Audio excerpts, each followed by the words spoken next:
Je suis né le 7 février. Et mon fils, le 1er. Comme je dis souvent, je lui disais souvent, tu es ma première douleur. Amen. Tu es celui qui m'a fait rentrer dans une salle d'accouchement. C'est à cause de toi. Et le 2 février, quelques jours, calculez vous-même, 5 jours avant, je suis en plein séminaire. Je prie pour les gens. J'avais invité un homme de Dieu à l'époque, congolais aussi, oui, parce qu'il était de passage au Gabon. Et nous avions fait un programme. Premier jour du programme, tout s'est bien passé. La petite parenthèse, mes enfants, je préfère utiliser le terme initié. Je les initie au service. Parce que pour moi, c'est la meilleure protection qu'on puisse donner à un enfant, de servir Dieu. Il m'en reste 3. Et les 3 servent Dieu. Le plus petit, il a 10 ans. Papa, il est batteur. C'est le batteur de l'église. Le plus grand, il a 15 ans, c'est le pianiste. Et la fille, elle a 13 ans, elle est chantre. Alléluia. Le deuxième jour du séminaire, parce que le séminaire partait du 1er au 4 février. Le deuxième jour du séminaire, donc le 2 février, on m'appelle. Les enfants sont à l'école le matin et puis vers 15 h, parce qu'il rentrait souvent avec son petit frère, je vois son petit frère arriver. J'ai dit, mais où est ton enfant? Non, il est resté parce qu'il avait devoir. Toute mère, un moment, on fait confiance. Je vois le temps passe. Et puis, je regarde l'heure. Il est 17 h, je trouve pas ça normal. Je dis, il y a un problème. L'école m'appelle. Allô, madame? C'est madame Aïto? Je dis oui. Nous avons besoin de vous à l'établissement tel. Je dis, mais pourquoi? Qu'est-ce qui se passe? Je ne cogite pas. Je ne pense pas. En fait, mon cerveau n'est pas programmé à entendre une telle nouvelle. Je dis, qu'est-ce qui se passe? Venez parce qu'on a besoin de vous et tout. Quand j'arrive, je démarre la voiture, j'arrive à l'école, il n'y a personne. Et puis le suivant général m'appelle, il me dit, non, nous sommes du côté du bras de mer. Bras de mer, ça dit à la mer, mais la mer a souvent un cours d'eau qui va donner encore un autre, un tout petit étang, mais légèrement profond. Je m'aventure dans la forêt et tout. Je dis, mais l'enfant là est venu faire quoi ici? Et au fur et à mesure que j'avance, on m'appelle, on m'a dit, non, on a retrouvé des affaires. Et il y a un enfant qu'on ne retrouve pas. En mère égoïste, vous vous dites, c'est pas mon enfant, non? C'est l'enfant de l'autre. On ne pense pas que l'autre aura mal, mais on se dit, non, pas mon enfant. Et puis j'arrive sur place. Quand j'arrive, je vois des gens regroupés, ils sont en train de parler, tout ça. Il y a des gens qui plongent dans l'eau et tout. Je vois le sac, je reconnais le sac de l'enfant. Je vois ses affaires dedans. Je vois son cahier dedans. Et je demande au surveillant, qu'est-ce qui se passe? Non, madame, vous savez, les enfants. Je dis que tout ça là, je veux savoir ce qui se passe. Oui, il y a des enfants qui sont venus se laver au bras de mer et puis un enfant qui n'est pas remonté. C'est votre enfant. Je dis répétez. Mon enfant. Vous mentez. C'est pas mon enfant. Et là, vous vous souvenez qu'il y a 4 ans, papa est parti. Là, c'est encore un décès. En fait, Jésus, qu'est-ce que tu me veux? À cet instant, j'ai poussé un cri. Comme je n'avais jamais crié, même quand je chante là, c'est petit. J'ai crié ma douleur, j'ai crié. Tout ce que j'avais de force en moi est sorti dans ce cri. Je n'ai pas mon enfant. Et je suis tombée. Je ne suis pas évanouie, je suis tombée. Parce que le cri était trop fort. Je suis allée dans l'eau. Madame, vous ne pouvez pas plonger. J'ai dit que je veux mon enfant. Donnez-moi mon enfant. Où est son corps? Non, ils sont venus depuis 13 h. Et là, je vous assure qu'on m'appelle, il est 18 h. Ils sont venus depuis 13 h. Et depuis 13 h, le corps n'est pas remonté. Donc il s'est noyé, mais il n'est pas remonté. Je suis restée là jusqu'à 23 heures. Ils sont rentrés. Ils ont fouillé. Ils rentrent, ils fouillent. Ils rentrent, ils fouillent. Les villageois sont rentrés, ils ont fouillé. Ils n'ont pas trouvé le corps. Ils m'ont dit, madame, il faut rentrer. On va rester à chercher. Vous allez chercher quoi? Est-ce que c'est un objet perdu? Qu'est-ce que vous allez... Vous savez, quand vous arrivez à un niveau de douleur, vous n'êtes plus logique. Vous perdez la raison. Vous ne vous rendez même pas compte de ce que vous êtes en train de dire parce que le seuil, quand on va à l'hôpital, on pose la question, non? De 0 à 10, quel est le seuil? Quel est le seuil de la douleur, c'est ça? Moi, si on m'avait posé la question ce jour-là, j'aurais dit non, c'est 1 million. Amen. C'est dur de perdre un être cher. Quelqu'un qui a été votre époux, oui, c'est dur. C'est une partie de vous qui s'en va. Mais c'est encore plus dur de perdre un enfant. Parce que le père n'a pas porté l'enfant, c'est la mère qui a eu les douleurs de l'enfant. Et qui plus est, le premier. Tout mon espoir était sur cet enfant.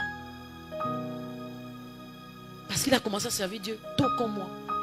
Chantre à la batterie, joue à la batterie. Il s'est consacré. Papa, à 11 ans, il prêchait déjà. 11 ans. Vous avez l'impression que tout votre espoir s'en va, non? Mais pendant que j'étais là, j'ai dit non. Je ne rentre pas. Rentre à la maison, on va fouiller. Je suis rentrée. Je n'ai pas dormi toute cette nuit. À 5 h du matin, on m'appelle. Pour me dire, on a retrouvé le corps. Ou du moins, le corps est remonté. On l'a mis sur le bord. Je suis partie avec les personnes qui étaient avec moi. Lorsque nous sommes arrivés, chose étrange, son corps était intact.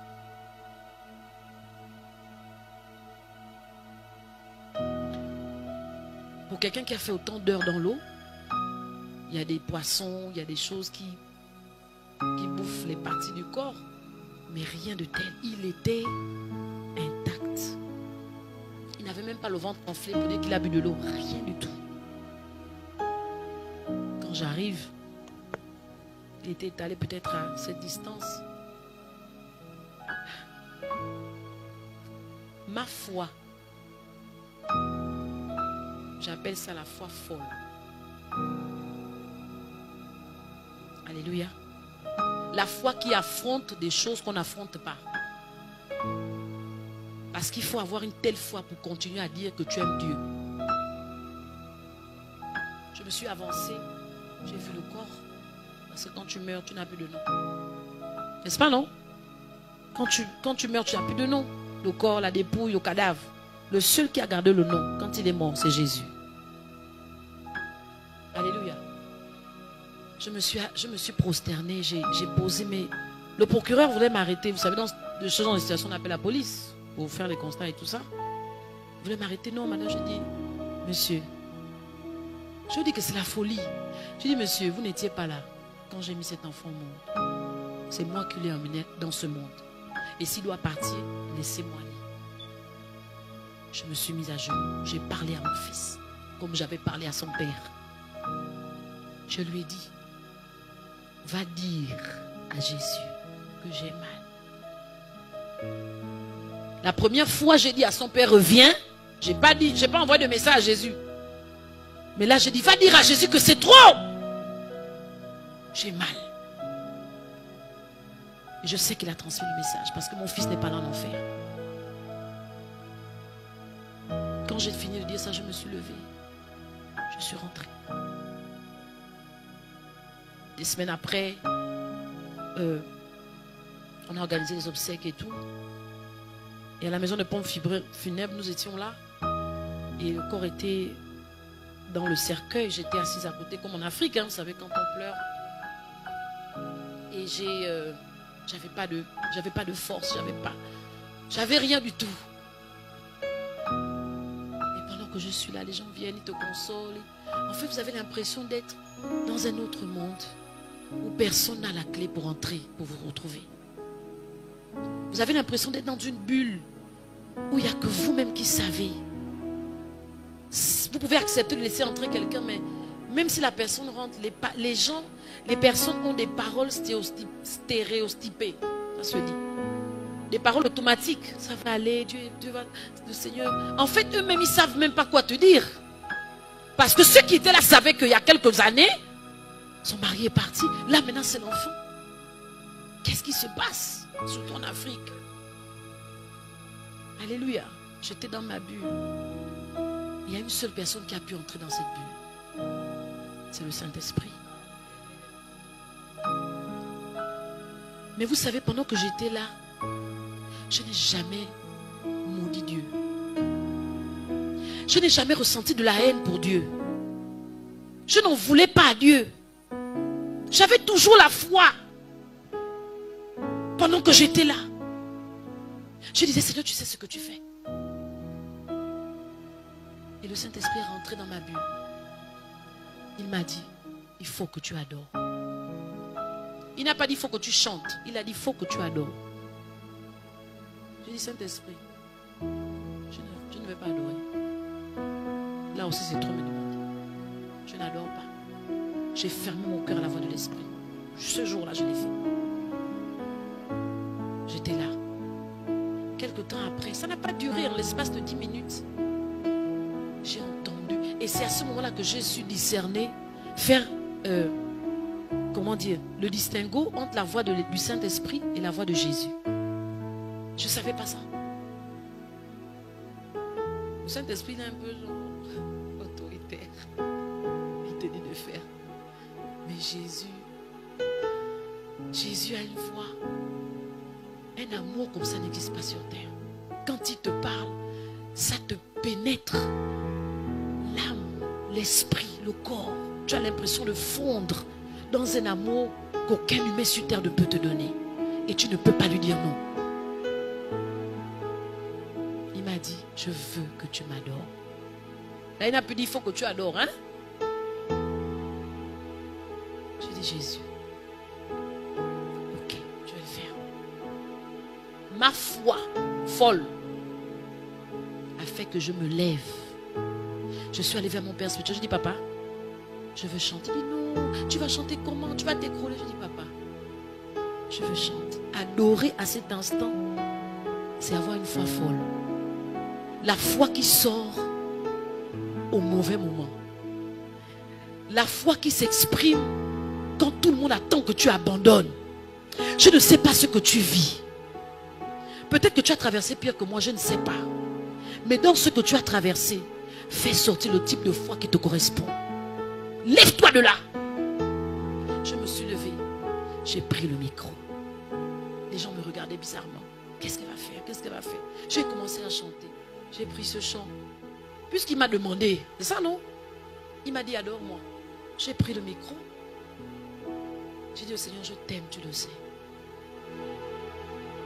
Je t'aime, tu le sais.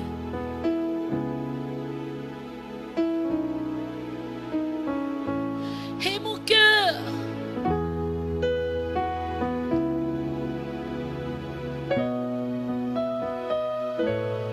j'ai dit, Jésus, je t'aime. Hey. Dans mon cœur,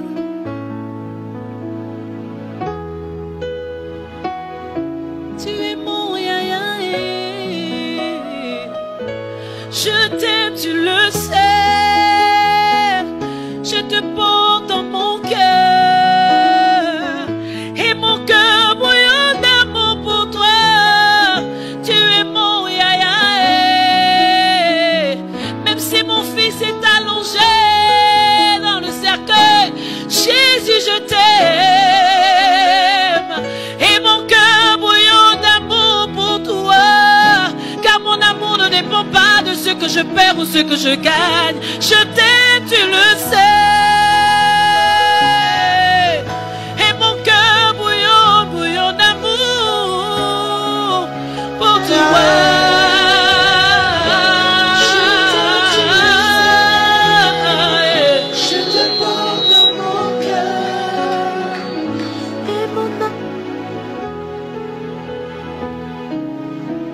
Ce jour-là, j'ai fait preuve de foi. Une foi folle. Parce qu'il faut un grain de folie pour prendre un micro et adorer un Dieu que tu ne vois pas, pendant que devant toi tu vois la douleur. Il faut un grain de folie pour dire à un Dieu que tu n'as jamais vu, mais que tu as seulement expérimenté, pour lui dire, je t'aime, tu le sais, et mon cœur bouillonne. On ne dit pas je t'aime tout simplement, mais ton cœur est en train de bouillonner d'amour. En vérité, Seigneur, peu importe ce que je vois devant moi, mon amour pour toi augmente. Quelle est cette foi qui est aussi folle? C'est ce type de personne que Dieu veut avoir dans les temps dans lesquels nous sommes. C'est ce type de personne que Dieu veut avoir. Parce que le diable multiplie les stratégies pour faire en sorte que les enfants de Dieu perdent la foi. Ce que tu vis, ce que tu traverses est là pour t'affaiblir, pour que tu abandonnes l'éternel. Mais je suis venu t'annoncer ici que la femme qui est devant toi a souffert, oui. Mais après la souffrance, la foi a permis à cette femme de transcender. Tu peux le faire. J'ai dit que tu peux le faire. J'ai dit que tu peux le faire. Même si on t'a annoncé une maladie incurable, même si on t'a dit que tu vas mourir dans 6 mois, tu peux le faire. Parce que d'ailleurs, peu importe que je meure ou que je vive, ce qui est important pour moi, c'est que Christ est avec moi. Christ est avec moi. Christ est toujours avec moi. Et peu importe, je l'aimerai toujours. Dieu veut une catégorie de chrétiens qui ne s'arrêtent pas avant la douleur. Dieu veut une catégorie de personnes qui manifestent un type de foi qui va les amener à transcender, parce que nous sommes dans les temps où la souffrance s'intensifie, où les problèmes s'intensifient, où le monde est en train de nous acculer pour qu'on abandonne Dieu. Mais je veux te dire, peu importe ce que tu vis, peu importe ce que tu traverses, ne te laisse pas assujettir. Manifeste la foi qui t'est propre. Je ne sais pas, peut-être que c'est une foi folle comme moi, peut-être que c'est une foi audacieuse, peut-être que c'est une foi authentique, peut-être que c'est une foi palpable, peu importe, peut-être que c'est la foi, la dimension du train de s'élever, mais manifeste-la et tu feras les choses changer. Tu verras les choses se transformer. Aujourd'hui, j'ai la capacité de prier pour quelqu'un qui est sur le point de mourir. J'ai la capacité de chasser l'esprit de mort dans la vie de quelqu'un. Parce que la mort et moi,